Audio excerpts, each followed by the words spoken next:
श्री गणेशाय नमः।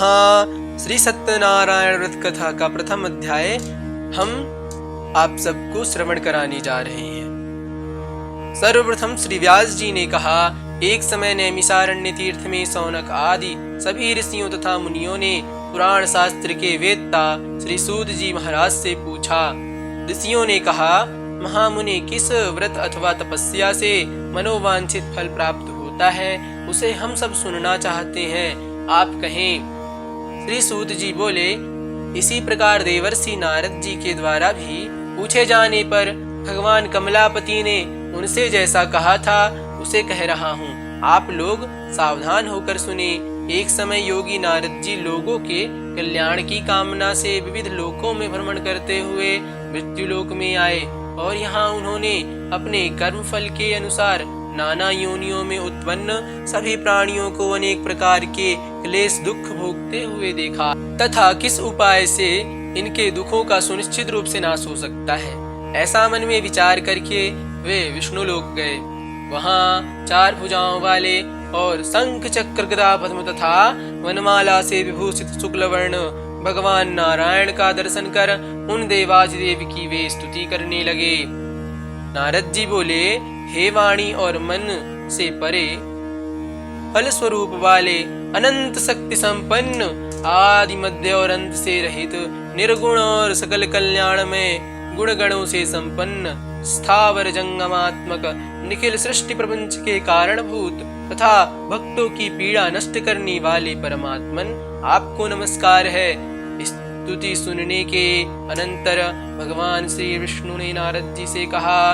श्री भगवान ने कहा, महाभाग, आप किस प्रयोजन से यहाँ आए हैं? आपके मन में क्या है, कहिए, वह सब कुछ मैं आपको बताऊंगा। नारद जी बोले, भगवन, मृत्यु लोक में अपने पाप कर्मों के द्वारा विभिन्न योनियों में उत्पन्न सभी लोग बहुत प्रकार के क्लेशों से दुखी हो रहे हैं। हे नाथ, इस लघु उपाय से उनके कष्टों का निवारण हो सकेगा। यदि आपकी मेरे ऊपर कृपा हो तो वह सब मैं सुनना चाहता हूँ, उसे बताएं। श्री भगवान ने कहा, हे वत्स, संसार के ऊपर अनुग्रह करने की इच्छा से आपने बहुत अच्छी उत्तम बात पूछी है। जिस व्रत के करने से प्राणी मोह से मुक्त हो जाता है उसे आपको बताता हूँ, सुने। हे वत्स, स्वर्ग और मृत्यु लोक में दुर्लभ भगवान सत्यनारायण का एक महान पुण्यप्रद व्रत है। आपके स्नेह के कारण इस समय मैं उसे कह रहा हूँ।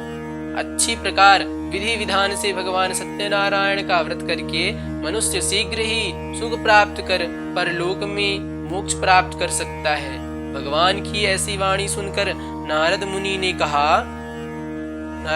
कहा, प्रभु, इस व्रत को करने का फल क्या है? इसका विधान क्या है?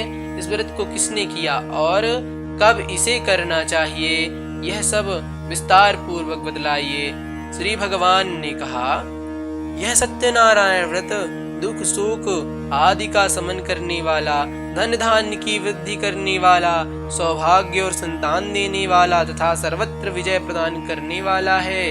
जिस किसी भी दिन भक्ति और श्रद्धा से समन्वित होकर मनुष्य ब्राह्मणों और बंधु बांधवों के साथ धर्म में तत्पर होकर सायंकाल भगवान सत्यनारायण की पूजा करे, नैवेद्य के रूप में उत्तम कोटि के भोजनीय पदार्थों को सवाया मात्रा में भक्ति पूर्वक अर्पित करना चाहिए। केले का फल, घी, दूध, गेहूं का चूर्ण अथवा गेहूं के चूर्ण के अभाव में साठी चावल का चूर्ण, शक्कर या गुड़, यह सब भक्ष्य सामग्री सवाया मात्रा में एकत्र कर निवेदित करनी चाहिए।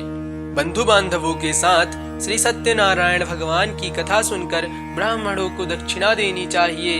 तदनंतर बंधु बांधवों के साथ ब्राह्मणों को भोजन कराना चाहिए। भक्ति पूर्वक प्रसाद ग्रहण करके नृत्य गीत आदि का आयोजन करना चाहिए।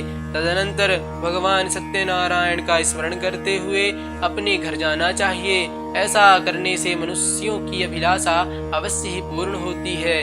विशेष रूप से कलयुग में पृथ्वी लोक में यह सबसे छोटा सा उपाय है। इस प्रकार श्री स्कंद पुराण के अंतर्गत रेवाखंड में श्री सत्यनारायण व्रत कथा का यह पहला अध्याय पूरा हुआ।